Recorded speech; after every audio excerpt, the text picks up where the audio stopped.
This is Paul Pearson, host of Star Time. And when I'm not shouting, "Ba-dee-ya" at city council meetings, I'm listening to Rainier Avenue Radio World.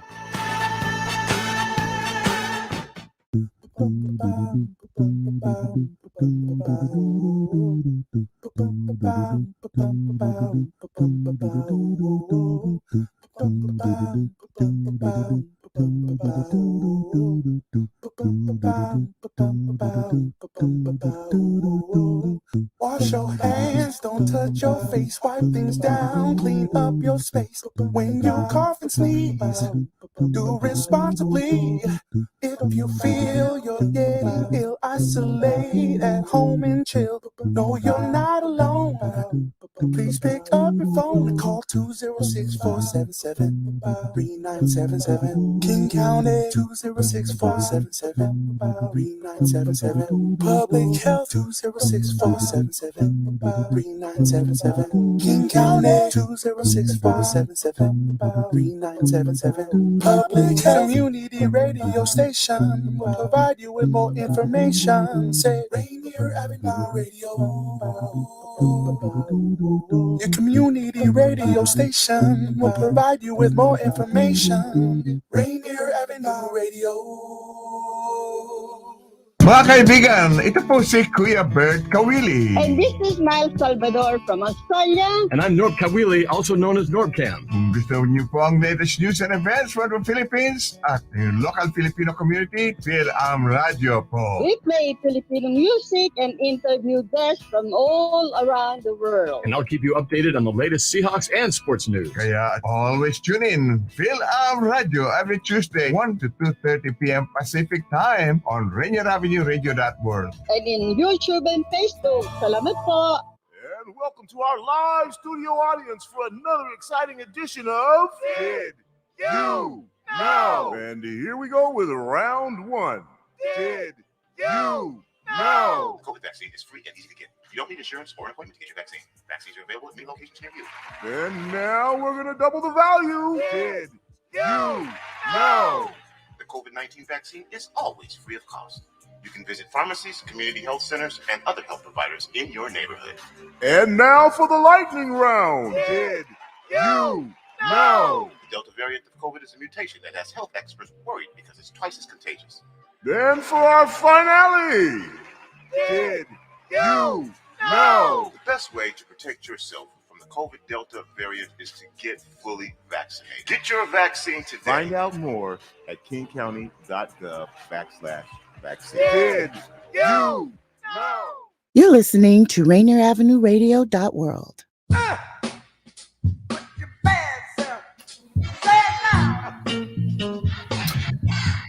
Good evening for another edition of Monday Night Sports. I'm Dupe, your host. And man, NFL Conference Championship games. Some good games again last week. You know, the one thing NFL has done is that you look at there seems to be more parity. These games the last couple of weeks have been, man, just incredibly close and exciting. So we're gonna highlight, feature, talk a little bit about those two games. I mean, who would have thought at the beginning of the season that Cincinnati, the Bengals, would be going to the Super Bowl? But that they are. With the second-year quarterback, one who, end of the season, was knocked out with a knee injury, or middle of the season. I think it was 8-10 games in, whatever it was last year.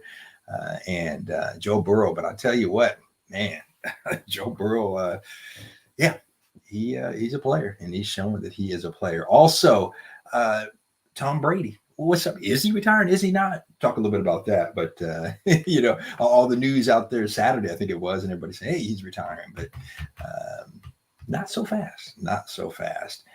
And I want to end the show. We're going to talk about my man, Kyrie Irving. All right. That's all I'm going to say right now. We're going to talk about Kyrie Irving. I got a bone to pick with that young man. With that said, a couple of reminders.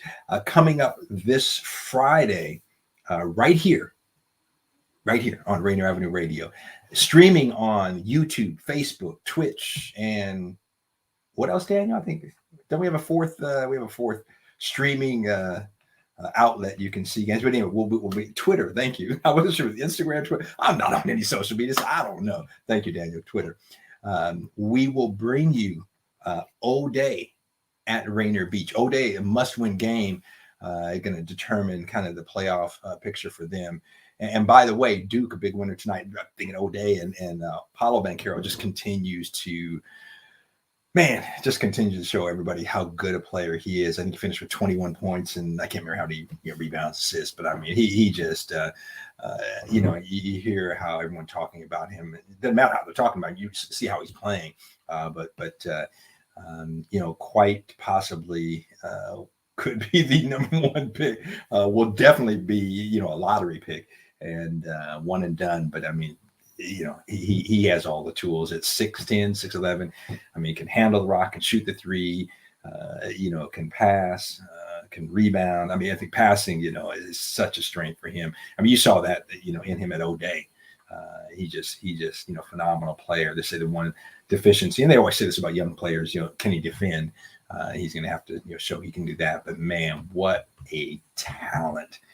So he is gone. He's not here, but Friday night, his alma mater, O'Day, Fighting Irish, going into Rainier Beach. And you can see and hear that game right here on Rainier Avenue Radio. It'll be at the Jamal Crawford Court at Rainier Beach High School. So right here on Rainier Avenue Radio. Well, okay, let's talk a little football. The Rams and the 49ers. Let me tell you something. Going in, I don't know. I can't remember what I predicted last week. I know I was talking about a little bit. Well, you know what? No, I think one of the games is still going on. So, or no, that can't be the case. Whatever. But I don't think I gave you a prediction. I've always been a big Rams fan from the days of the Fearsome Foursome and Deacon Jones and Merlin Olsen. And, they had Rosie Greer and all those guys. So. I always loved the Rams and their uniforms in particular, their helmets in particular, but it shows you where I'm at. But with that said, what a game. And as you take a look, I mean, man, the Rams just continue what I appreciate about it. And Sean McVay, just a great young coach. I mean, he's young in chronological age. He's been around for a long time, but just creative. They just get it done. They just get it done. And what does that say about the NFC West? You look at San Francisco and LA, they're in the conference championship. One of the toughest, if not the toughest divisions. And I mean, look at the season Arizona had. And so Seahawks, as you think about next season, what improvements are they going to have to make to keep pace with this in this division? Because it is no joke. You're listening to Monday Night Sports. I'm Rick DuPree, Dupe, your host. And also, I also want to mention, I've been talking to Edwin Bailey, my usual co-host, but Edwin is, knee deep in trying to create a league, junior college league, if you will, football league down in South Carolina, where he went to college at South Carolina State. With that said, though, South Carolina State part of the Bulldogs, part of the MEAC conference and Mid-East Athletic Conference. And I believe it's the 50th anniversary of the MEAC. And they selected an all-time team. And we're going to get Edwin on and some of his teammates, because not one player from South Carolina State, if I'm not mistaken, we talked last week, not one player from South Carolina State named on that team. And they have some guys. I mean, just in Edwin's senior season alone, 1981, they had 5 players from South Carolina State, from that team, that were drafted into the NFL. And I think it was 3 or 4 of the guys, maybe 5 that signed free agent contracts, and not one on the all-time conference team. So Edwin's calling a couple of his buddies. We're going to get them on and talk a little bit about that and talk about what they accomplished. What Edwin accomplished. 11 years with the Seahawks and one of the greatest linemen in Seahawks history. And, when you look at a running back and you look at their success, a lot of that has to do with those guys up front. A guy, I don't care how good you are If you don't have the guys up front opening some holes for you, pardon my grammar, you ain't getting much. And so guys like Kurt Warner, Chris Warren, guys that ran for 1,000 yards in the time that Edwin was there with the Seahawks. So we'll talk a little bit about that's coming up in the next few weeks. Don't know the exact date yet, but we'll get that out to you. Anyway, with that said, just want to look at the numbers. I mean, you look at Matthew Stafford, and I don't know if you were a Stafford fan or not in Detroit, but coming over in LA and just, I mean, what do you say? What do you say? I mean, yesterday, 31 of 45, 337, yards in the air, 2 touchdowns, 1 pick. And we're going to talk about, I want to just talk more about in detail about a guy from Eastern Washington. If you're a Rams fan, you know who I'm talking about, Cooper Kupp. But before we do that, just want to listen to a little bit of post game from that game. And we're going to start out with Coach Sean McVay and just hear what he had to say about the game. And then, they got the Super Bowl coming up. So let's listen to him. We'll listen to a couple of other cuts, and then we'll come back. So much respect for the 49ers. It's a great team. Coach Shannon does an excellent job. They're tough. They're physical. They fight till the end. It took everything we had, but I'm just so proud of our group, so proud of our players, our coaches, just proud to be associated with these guys. There's so many special men in that locker room, and love this team. We got one more, but today was a great sign of the resilience. We talked about that's one of the things that's kind of embodied this group. You go down 17-7, doesn't look good, but the guys just stayed in the moment, one play at a time. Did a great job, and then defense to be able to close it out, especially after the last time we played them the way that went. There was just so many great plays today by great players, and just really happy to be associated with these guys, and we got one more. Look at the way that this team has been built, not just this year, but over the last couple of years.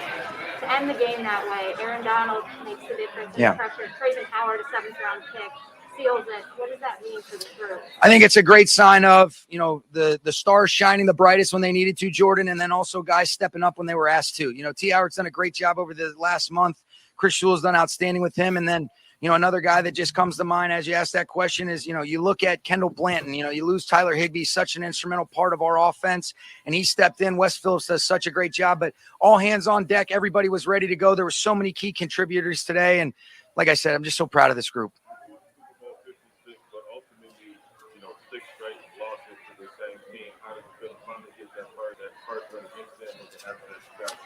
We didn't really look at it like that. We looked at just being in this moment, taking care of this game today. It was the NFC Championship.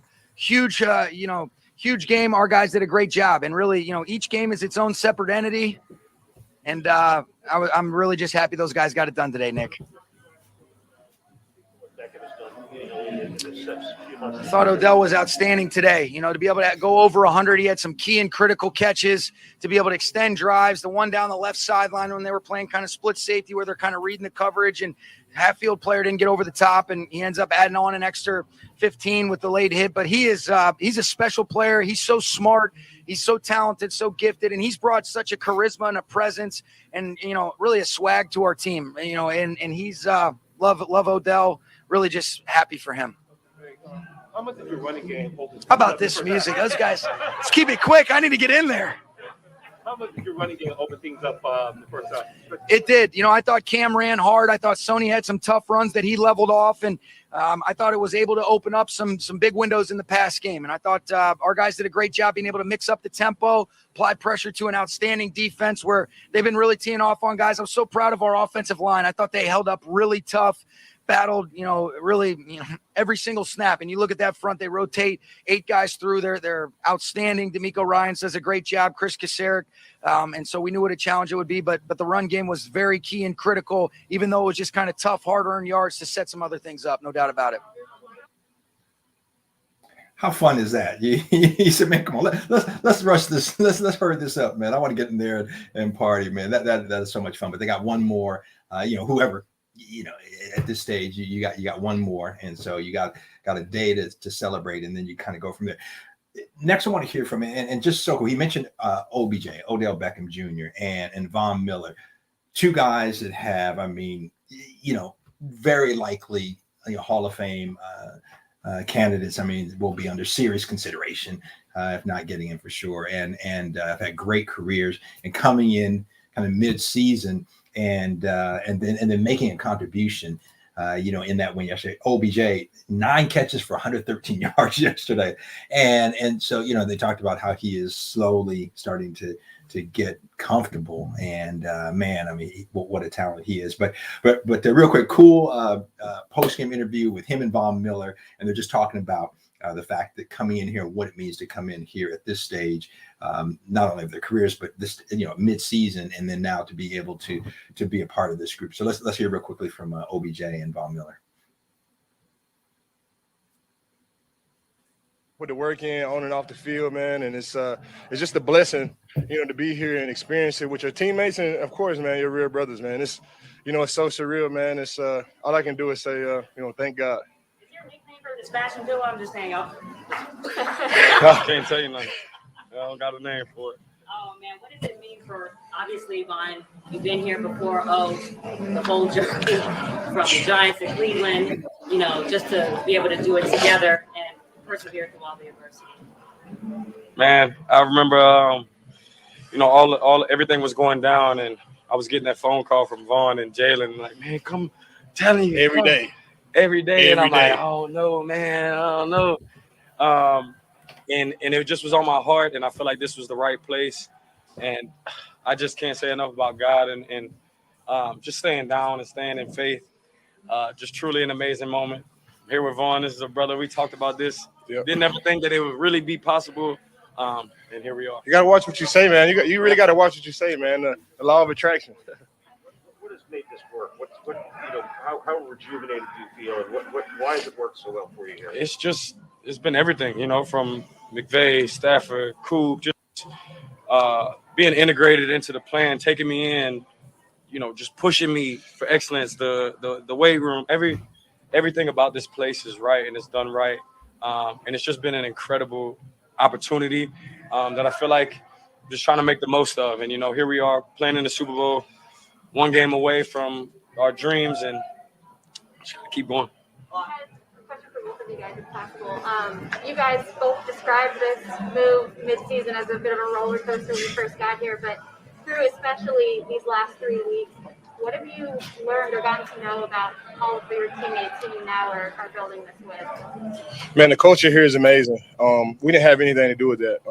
I think it just comes from the top down. Coach McVay, leaders on this team, Aaron Donald, Robert Woods, Cooper Kupp. These guys have built something special, man, and it's an honor and a privilege to be a part of it. And, to join it mid-season and for them to accept us with open arms and, for it to be a smooth transition and for them to motivate us and we motivate them, and to be in a city like Los Angeles, man, it's crazy.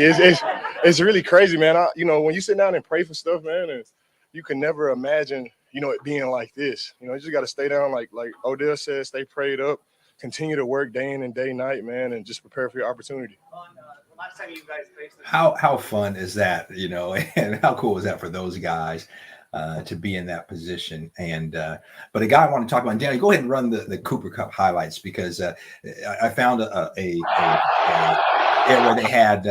where they had all of his catches from yesterday's game. And this guy, again, Eastern Washington, and man, I mean, it's incredible, what he's doing. And as you're looking at the highlights just from yesterday, and what he has done, listen to this. Now, for this season, he led the NFL in receptions with 145, yards with 1,947. Was at 2,000 yards, receiving, and 16 touchdowns. First player since Steve Smith back in 2005 to what they call the league's a triple crown.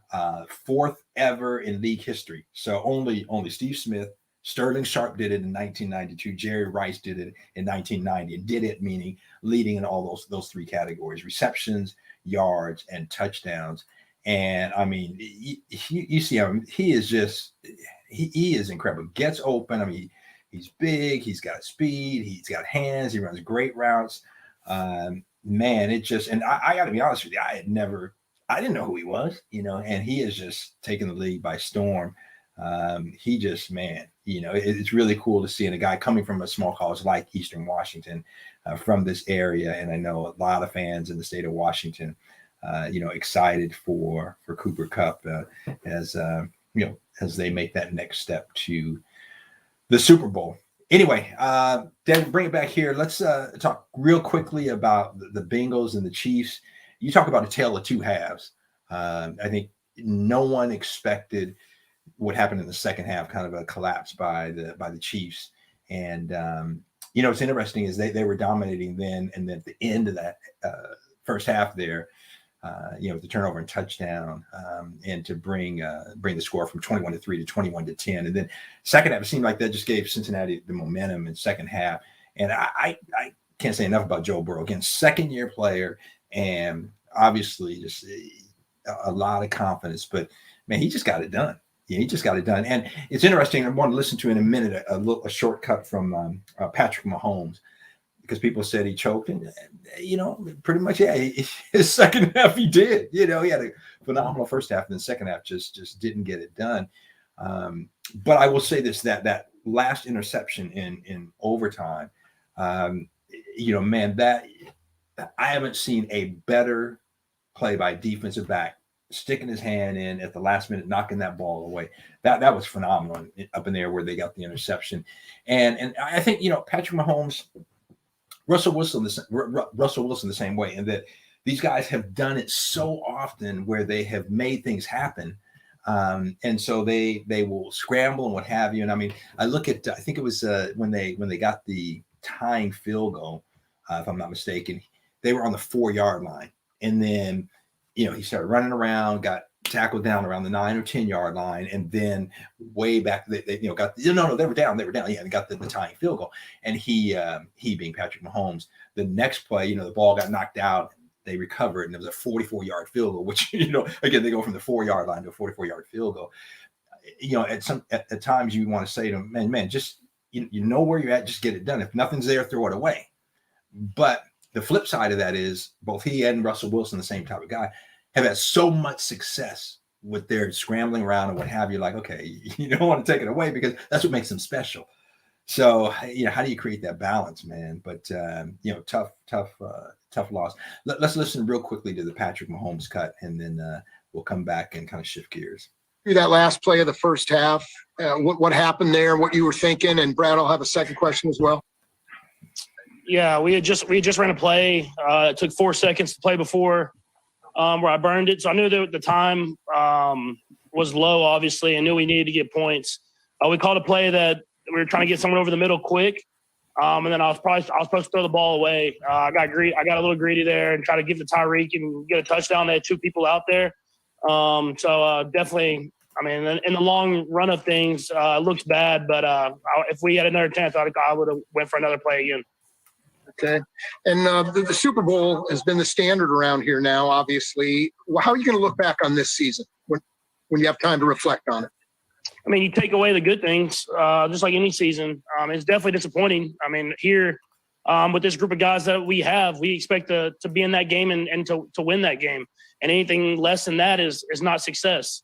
So we'll go back and we'll look at all the things we did well, the adversity we battled through, the team that we became towards the end of the season, and try to learn from the mistakes that we made and try to be better next year. Thanks, sir. So there you have it. I think it's been 3 years in a row now. You win the Super Bowl, you lose it, and then you get knocked out in the conference championship game. But a team that, man, I tell you, it's going to be interesting to see what they do in the off season. But again, they lost. Cincinnati is the story. And who would have thought the Bengals at the beginning of this season would be in the Super Bowl, and a second-year quarterback, would have the poise that Joe Burrow has shown. And man, that was pretty special. I mean, I'm looking at yesterday. I'm looking at the numbers. Joe Burrow was 23 of 38, 250 yards, 2 touchdowns, 1 interception. Joe Mixon made some key runs down the stretch there. 21 carries, 88 yards. But yeah, they just T. Higgins made some great catches. and just a big target, pulled the ball in on a few of those in the key drive. 6 catches for 103 yards. And then, you look at the combination between Burrow and Jamar Chase, man, and it's just Jamar Chase yesterday. I mean, they contained him.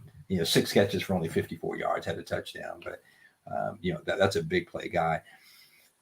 It's gonna be interesting in the Super Bowl, and I will say this: I'm going with the Rams. But the Rams have to keep Jamar Chase in check.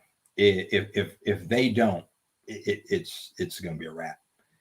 And most teams have not been able to keep him, under control, like Kansas City did yesterday. And even then, it didn't matter. Yeah, it didn't matter because the Bengals still won it. But man, what an exciting, in overtime, what an exciting win.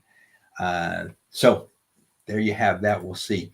Real quickly, I thought it was interesting that have this news and the reports. Tom Brady's going to retire, what have you. But Tom Brady today said, "I'm still going through the process.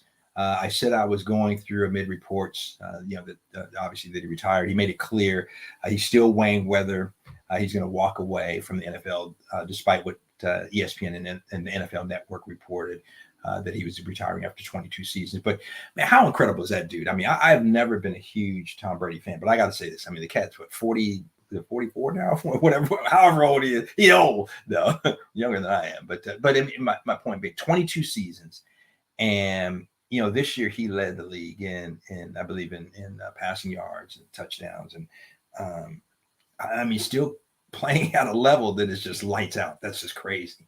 That is just crazy. So, more to come, on that. But if he comes back, I mean, can you get anything better than that? I don't think so. So if he decides to come back, I mean, just amazing that at his age, after 22 seasons, still competing at that level, that production that he's able to put out, and 7 Super Bowls. Come on, that's just ridiculous. You're listening to Monday Night Sports. I'm Rick DuPree, Dupe, and I want to finish up the show. I mentioned at the top of the show, Kyrie Irving. I'm going to just give you 2 quick headlines. San Francisco Chronicle, as you know, the Brooklyn Nets came into the Bay Area and played the Warriors this weekend. And Kyrie, I mean, he killed them. I mean, 32 points, 7 rebounds, 7 assists. One of the things that's always, I mean, is 42% from the field, 9 of 21. That's not a lot of shots. I mean, 21, that for a guy, but I think that the story really is, and then here's one headline, and again, this is from the San Francisco Chronicle. Nets bring Kyrie Irving show to Warriors home thanks to reckless exemption. And Irving, I'm just reading from the article, Irving's unvaccinated. I'll give you my comments real quick. Irving is unvaccinated, allowed to play only in the Nets road games due to obviously the strict pandemic requirements set forth in New York City. Can't play in Canada because they're not allowing. Can't play at Madison Square Garden. So, if they play the Knicks, they can't play there. But thanks to the San Francisco Department of Public Health's mandate requiring all players and spectators to show proof of up-to-date vaccinations and a booster shot, but an exception was made for visiting players. I mean, come on. Why? Why? Another headline, the Mercury News, why unvaccinated Kyrie Irving is allowed to play in San Francisco's Chase Center. Brooklyn Nets star expected to suit up. Obviously, he did and played, even though there's an indoor mandate that they've made an exception. Now, I got to say, if I was a player, honestly, I'd be saying, okay, I'm not going to play. I'm not going to, because it puts you at risk. They're playing, without masks, and so. Later in the article I was reading, it says, they're requiring them to be tested, but that's a little unclear. Are they requiring every game that they have to have a test and it has to come back negative before they can play? No, that's not the case. And so it just, I get it, man. The roster is being decimated, but guess what? That's the reality of living in a pandemic, and the reality of people that are being so ridiculous about science. And Kyrie Irving at the beginning of the season, when all this came out, said, well, I'm still doing my research. What research are you doing, Mr. Kyrie Irving, that the experts haven't done? And so just for all the people that are saying, well, I have this concern, that, yeah, okay, fine. But guess what?